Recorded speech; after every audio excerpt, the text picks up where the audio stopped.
आपके ही सांसद और कुशल प्रशासक के रूप में जो भूमिका निभा रहे हैं ऐसे श्री आर.के. सिंह जी, ऊर्जा और राघवेंद्र प्रताप सिंह जी, यहाँ के प्रत्याशी श्री प्रहलाद राय, श्री सुरेंद्र नारायण सिंह और श्री राधा चरण सिंह जी एमएलसी, और इस सभा में मौजूद मेरे सभी सम्मानित बहनों एवं भाइयों, शायद इस स्थान पर किसी सार्वजनिक सभा को संबोधित करने के लिए लंबे अरसे के बाद आप लोगों के सामने मैं खड़ा हुआ था।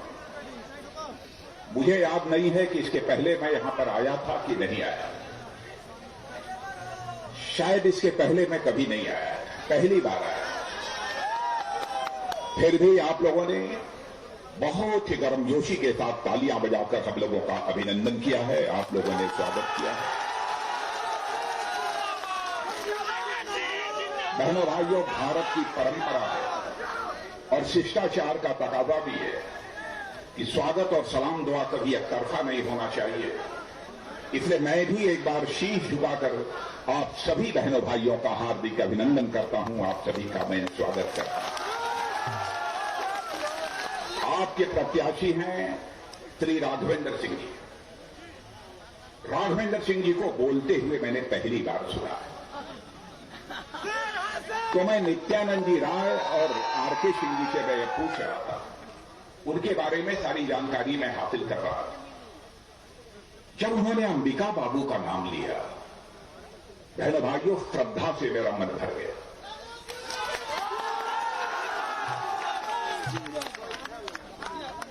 और यह भी मुझे बतलाया कि लगभग 4-5 बार से राघवेंद्र बाबू 6 बार से यहां के विधायक हैं, लेकिन जब वह बोलने के लिए खड़े हुए और जनता ने जिस गर्मजोशी के साथ उनका स्वागत किया, मैं इस नतीजे पर पहुंच गया कि इस विधानसभा क्षेत्र की जनता ने मन बना लिया है कि रिकॉर्ड मतों से राघवेंद्र सिंह जी को विजय दिलाकर हमको बिहार की विधानसभा में भेजना।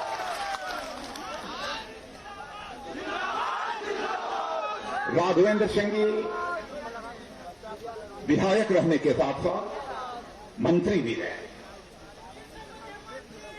बहनों भाइयों, किसी भी प्रत्याशी की, किसी भी व्यक्ति की अथवा किसी भी राजनीतिक पार्टी की सबसे बड़ी पूंजी होती है विश्वसनीयता, भरोसा।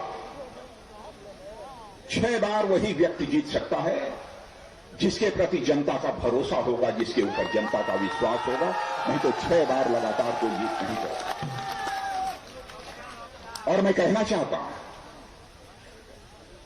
यहां तक हमारी भारतीय जनता पार्टी का सवाल है, हमारे प्रधानमंत्री नरेंद्र भाई मोदी का प्रश्न है,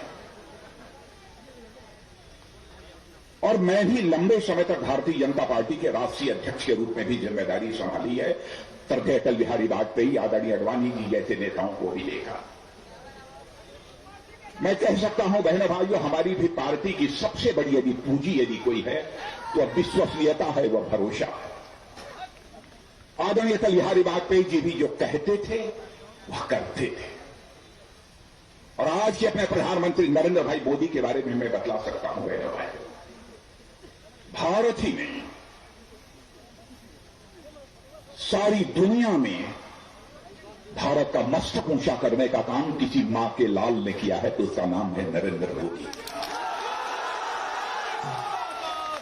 और आपको जानकर आश्चर्य होगा, हमारी साख, हमारी विश्वसनीयता दुनिया में बड़े बड़े सैन्य शक्तियां, चाहे वह अमेरिका हो, चाहे वह फ्रांस हो, चाहे ब्रिटेन हो, चाहे ऑस्ट्रेलिया हो, आज वह भारत के साथ खड़ी है। बहनों भाइयों, यह हम सब के लिए गौरव का विषय है, यह कोई छोटी बात नहीं है। और जो कहा हमारी सरकार ने उसको किया। और मैं आपसे निवेदन करना चाहता हूं, जो हमने कहा हो, देखिए 1, 2, 4 बातें छोटी मोटी छूट जाए वो अलग की बात है, लेकिन अपने घोषणा पत्र में जो भी कहा है न पूरा किया हो, आप हाथ हिला दीजिए कि नहीं पूरा किया, मैं इसे स्वीकार कर लूंगा। क्या यह सच नहीं है? जब से हमारी पार्टी की स्थापना हुई है तब से हम कहते चले आ रहे हैं, जिस दिन भारत की संसद में हमको स्पष्ट बहुमत मिल जाएगा, उस दिन जम्मू कश्मीर को जो धारा 370 के तहत स्पेशल स्टेटस मिला हुआ है, हम उसको चुटकी बजाकर समाप्त कर देंगे और उसको हम देखेंगे। क्या हमने अपने घोषणा पत्र में यह नहीं कहा था कि जिस दिन हमको स्पष्ट बहुमत मिल जाएगा सरकार चलाने के लिए, तो अयोध्या की धरती पर भव्य राम का मंदिर बनने से दुनिया की ताकत हमें कोई रोक नहीं सकती है, वो भी बनने जा रहा है। हमने अपने घोषणा पत्र में यह भी कहा था और इसलिए कहा था कि हम धर्म, जाति और मजहब के आधार पर भेदभाव नहीं करते, हम राजनीति यदि करते हैं तो इंसाफ और इंसानियत के आधार पर राजनीति करते हैं। हमने कहा था कि यदि हमारी सरकार बन गई, पूर्ण बहुमत मिल गया, हमारी मुस्लिम बहनों के साथ जो जुल्म होता है, जो जाति होती है, 3 बार तलाक बोल दिया, सारी जिंदगी बर्बाद हो गई। हम इस 3 तलाक को समाप्त करेंगे बहनों भाइयों, और चुटकी बजाकर हम लोगों ने इसे समाप्त किया। भारत का विभाजन होना नहीं चाहिए। विडंबना थी 1947 में भारत माता के 2 टुकड़े हो गए, भारत बन गया, पाकिस्तान बन गया। लेकिन पाकिस्तान में जो रहने वाले अल्पसंख्यक थे, उनके ऊपर कैसा जुल्म ढाया गया है, कभी कभी समाचार पत्रों में पढ़ने को आपको मिलता रहा होगा। बहनों भाइयों, चाहे हिंदू हो, चाहे ईसाई हो, चाहे सिख हो, चाहे पारसी हो, जैन हो, बड़ी संख्या में लोग भागकर भारत आते थे, भारत में शरण लेते थे, तो जिंदगी झोपड़ी में गुजारनी पड़ती थी। हम लोगों ने फैसला किया था कि जो भी ऐसे अल्पसंख्यक प्रताड़ित होने के बाद पाकिस्तान से भारत में आएंगे, उनको हम नागरिकता प्रदान करेंगे, और नागरिकता का कानून भी बहनों भाइयों हम लोगों ने पास किया। दूसरी बात, मैं राजीव गांधी की आपको याद दिलाना चाहता हूं। राजीव गांधी जी हमारे प्रधानमंत्री थे। बहनों भाइयों, चाहे कांग्रेस का प्रधानमंत्री हो, जनता दल का हो, किसी का हो, मैं किसी प्रधानमंत्री के बारे में कभी भी गलत बात नहीं बोलता हूं, और कभी भी ऐसी बात नहीं बोलता हूं जिससे कि वह व्यक्ति अपमानित हो।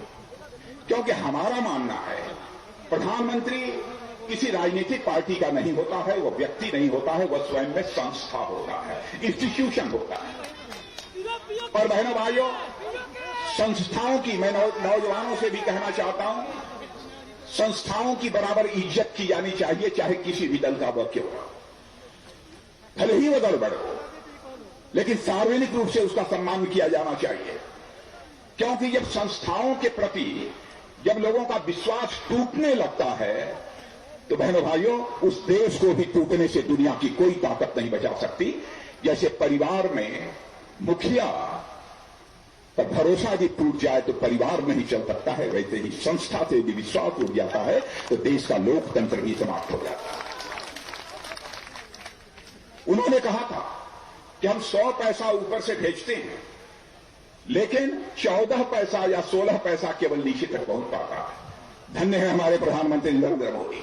प्रधानमंत्री बनने के साथ ही मुझे याद है बहनों भाइयों, जब प्रधानमंत्री बने थे तो राष्ट्रीय अध्यक्ष मैं ही था। पहला काम जो उन्होंने किया, उन्होंने कहा कि राजनाथ जी, अब वो सिलसिला बंद होना चाहिए कि दिल्ली से 100 पैसा जाता है और नीचे 14 पैसा और 16 पैसा पहुंचे। फैसला किया हमारे प्रधानमंत्री ने कि प्रधानमंत्री जनधन योजना के अंतर्गत सारे लोगों के खाते खोल दिए जाएं बैंकों में। बहनों भाइयों, खाते खोल दिए। अब मैं बतलाना नहीं चाहता है क्या क्या उसमें आता है, क्या यह सच नहीं है कि अब 100 पैसा दिल्ली के बैंक से निकलता है तो आपके खाते में, चाहे वह किसान सम्मान निधि 6,000 रुपए की हो, चाहे गैस सिलेंडर की सब्सिडी हो, चाहे आपकी स्कॉलरशिप हो, वजीफा हो, हर चीज सीधे सीधे पूरा का पूरा पैसा आपके खाते में पहुंच जाता है। अब कोई भी पैसा लूटने वाला नहीं है। यह विश्वास और भरोसा हम लोगों ने दिया है कि नहीं। स्टूडेंट, यहां छात्र भी खड़े हैं, स्टूडेंट क्रेडिट कार्ड हम लोगों ने जारी किया है बहनों भाई, और 2 लाख मैं बिहार की बात बतला रहा हूं। 2 लाख छात्रों को सस्ते दर पर कर्ज दिया जा रहा है। कई ऐसे कदम हम लोगों ने उठाए। जहां तक भारतीय जनता पार्टी और जनता दल यू का प्रश्न है, मैं तो कहता हूं बहनों भाइयों, इस जोड़ी को आप नकारना मत। जानते हैं ये कैसी जोड़ी है? जैसे क्रिकेट में सचिन और सहवाग की ओपनिंग जोड़ी थी, जैसे क्रिकेट में सचिन और सहवाग की ओपनिंग जोड़ी थी, वैसे ही बिहार की राजनीति में भारतीय जनता पार्टी और जनता दल यू की जोड़ी है। मैं यहां के मुख्यमंत्री नीतीश कुमार जी के बारे में भी कहना चाहता हूं। सुशील मोदी जी को भी आप अच्छी तरह जानते हैं, उनके बारे में मैं कहूं, क्योंकि ये लोग सरकार का नेतृत्व कर रहे हैं। आप यह तो कह सकते हैं कि नीतीश कुमार जी ने, सुशील मोदी ने यह काम किया, यह नहीं किया, इस पर तो आप बहस कर सकते हैं। लेकिन बहनों भाइयों, मैं भी लंबे समय से राजनीति कर रहा हूं और यहां तक कि भारत का गृह मंत्री होने के नाते खुफिया विभाग भी हमारे पास रहा है। मैं कह सकता हूं, चाहे हमारे वो नीतीश कुमार हों अथवा सुशील मोदी, बहनों भाइयों, बिहार नहीं, भारत का कोई व्यक्ति उंगली उठाकर नहीं कह सकता कि उनके ऊपर भ्रष्टाचार की कोई दाग लगी हुई है। भ्रष्टाचार के अंतर्गत उन्हें जेल की हवा नहीं खानी पड़ी। क्या यह कोई छोटी बात है? जिसके हाथ में हजारों करोड़ रुपए हो, उसके ऊपर भ्रष्टाचार का आरोप नहीं। और आज तरह तरह की बातें की जा रही हैं। क्या ऐसा नहीं है लोगों के घरों में बिजली पहुंच रही है? बहनों भाइयों, लालटेन युग समाप्त हो चुका है। अब एलईडी युग आ गया है। एलईडी युग आ गया है। लालटेन युग समाप्त हो गया और लालटेन तब फूट गई बा।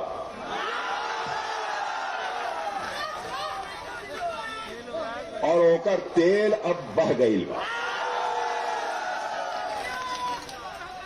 अब न पंजा चली और न कोई का कोई खेल चली। अब चली तो यह चली। अब मैं ज्यादा बोलना चाहता था कि हमारी मजबूरी यह है कि एक हमारी और सभा है, गड़बड़ हो जाए। एक बात और मैं कहना चाहता हूं, एक बात और मैं कहना चाहता हूं। अरे भैया, न जा तो गड़बड़ा जाए। आप लोग तो राघवेंद्र बाबू की जिता देवा, राघवेंद्र बाबू बुलाई है तो फिर आ जाए। लेकिन अभी भारत और चीन का संघर्ष चलता है, आप लोगों के मालूम है। अब देश का रक्षा मंत्री है तो एक बारे में कुछ बोलब जरूरी है। बहनों भाइयों, भारत और चाइना बॉर्डर पर गलवान घाटी में हमारे बिहार रेजिमेंट के जवानों ने बलिदान देकर भारत माता के स्वाभिमान को बचाया है। बहनों भाइयों, मैं उनकी शहादत को नमन करता हूं।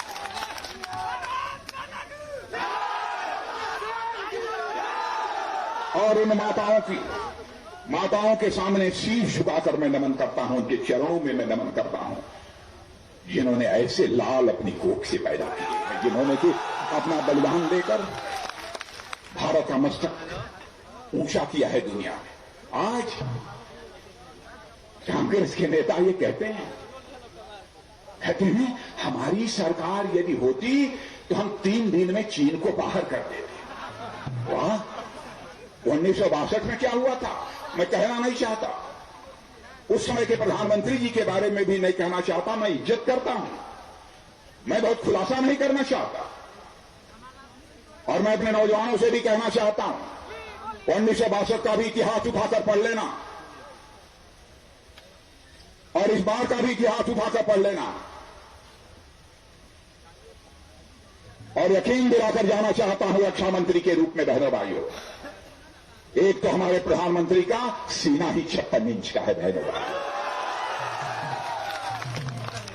और यकीन दिलाकर जाना चाहता हूं, दुनिया की कोई ताकत भारत की 1 इंच जमीन पर भी कब्जा नहीं कर सकती है। 1 इंच जमीन पर कब्जा नहीं कर सकती। यह केवल ताली बजवाने के लिए मैं नहीं बोल रहा। और मैं कहना चाहता हूं, जो लोग भी मेरे राजनीतिक जीवन के बारे में जानते हैं, बिहार में बार बार मैं आया,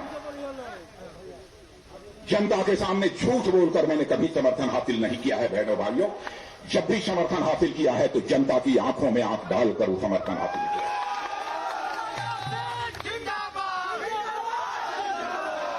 और यदि सचमुच हालात क्या है वहां के, इसका मैं खुलासा कर दूं ना, तो आप लोग केवल ताली नहीं बजाएंगे बल्कि इसी धरती पर उछलने लगेंगे। यह हमारे भारत के सेना के जवानों ने किया है बहनों भाइयों।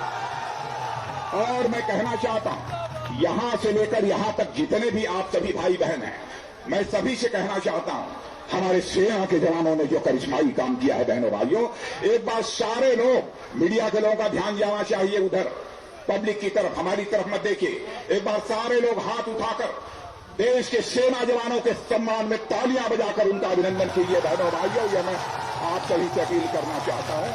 आप सबको बहुत बहुत धन्यवाद। राघवेंद्र सिंह जी को जिताइए, राघवेंद्र सिंह जी को जिताइए। और यह मैं मानकर जाऊं